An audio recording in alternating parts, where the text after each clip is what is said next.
Hello, I'm Enzo, and today I'll be playing Vena, a neat combination of a roguelike, a deck builder, and a city builder. This is a very cool little game, and it's made by a single developer, which is always neat to see. We start out with the Nexus. This is where all of our veins start, and where we need to route all of our resources. The first thing the game makes us build is a line of veins to a pump. This will start getting us blood. However, it costs cells to actually place all of these different tiles, which is pretty important because you can run out of those super fast if you're not careful. Once you start completing veins and moss beds, you actually get a ton of cells back, on top of the tiny bit of passive generation you have. The first two things you make, and well, this is the tutorial, so of course, is blood and leaves. That makes sense, because as you can see in the top right, there are phases. Every single phase will increase the resource requirement, as you are constantly losing resources to grow. Naturally, all of the resources that we make are going to flow towards the Nexus,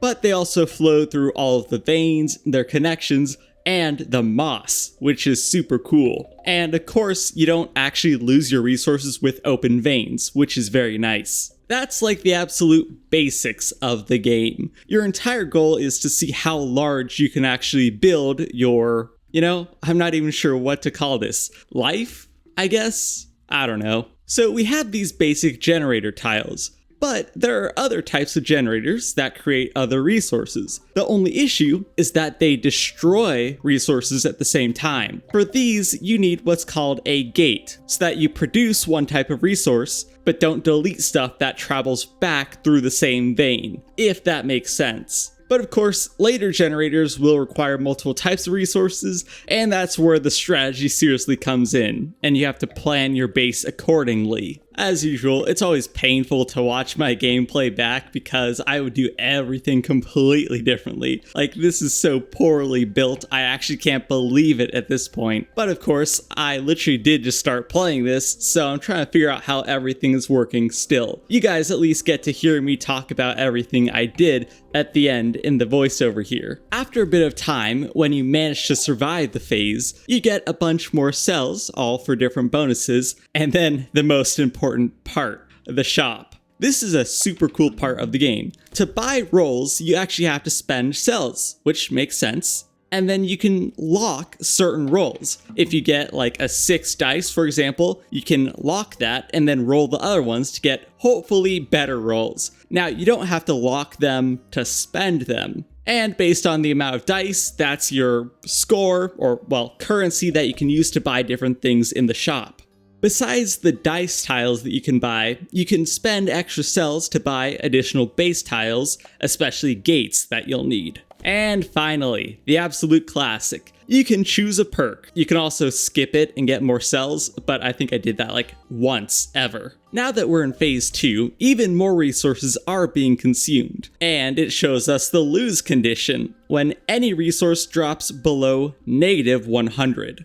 There are still a bunch of buildings that I don't understand, like the hut. It says to dig it up to collect the resources, but I'm not sure how you tell if it's full or when it's full or not. It doesn't make much sense. In the moss bed, that giant stone, aka egg, isn't working, since it's supposed to be in a 7 large closed moss bed. Can't be anything else, which makes a bit of sense. This game is extremely interesting. I would just say that the main issue is the lack of buildings to create resources. There aren't many you get to choose from, generally just 1 or 2 for each resource, and of course, they either just generate it, but they can also destroy other stuff, so it requires a ton of special planning. But through all of my runs, it never felt like I got enough generation near the end to keep going to later phases. A part of this is definitely like choosing the right perks and buildings or anything like that, but I think it's just very confusing how everything interacts with each other.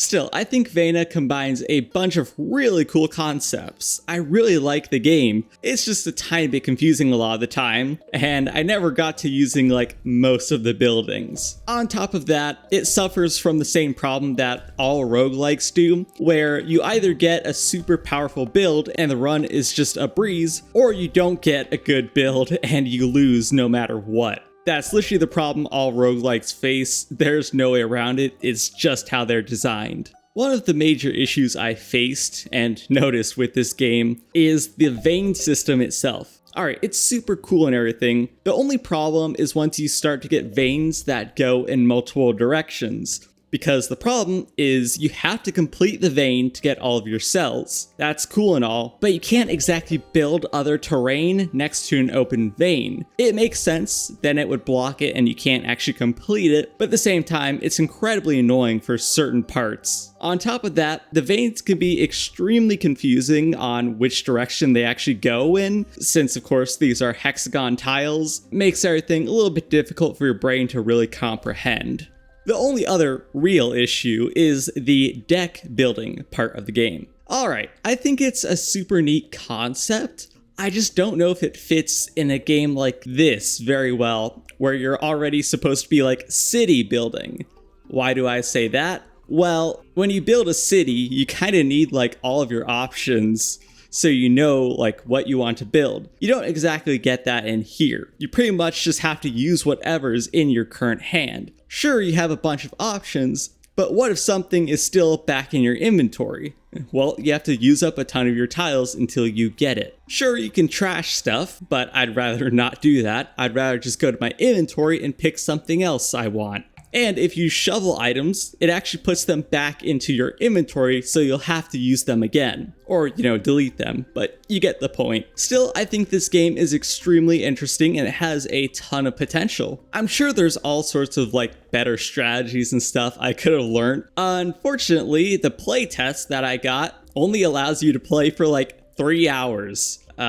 Yeah, that really sucked. I was hoping to get a really good endgame run, but no, I was literally dono-walled. I couldn't even get that far. I think I got to phase 5 or 6 at some point, but yeah, that's the furthest I got. I never managed to actually beat the game. And this is just on the first difficulty, by the way. There are way higher difficulties, which, yeah, I'm not interested in. I was suffering here enough already. I think a super neat addition would be some sort of preview mode for your buildings so that you actually know everything you have and you can lay it out before you actually place any of it down and waste your cells. That would be a huge improvement so you can actually plan your base out like the game wants you to. I will say, the most fascinating feature of this game is in the shop phase. If you happen to roll 3 of the same number, you actually unlock a 4th dice slot, which is pretty awesome. Unfortunately, it's only for that roll, and it resets the next time you buy rolls, but still, that's super duper cool. Unfortunately, since I didn't get to play a ton, and I never got a perfectly good run, again, I never got very far. Still, I did quite enjoy playing it. It was very interesting,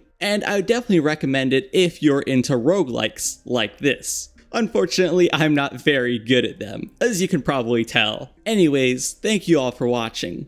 I really appreciate it. I also wanted to say thank you to Leonhard. I hope that's how you pronounce your name. I'm sorry, I have a tendency to just butcher names, but thank you very much for sending me this. I always love to experience new and different games. And of course, thank you to my channel members. But this is going to be Enzo from LookIntoGaming, signing out.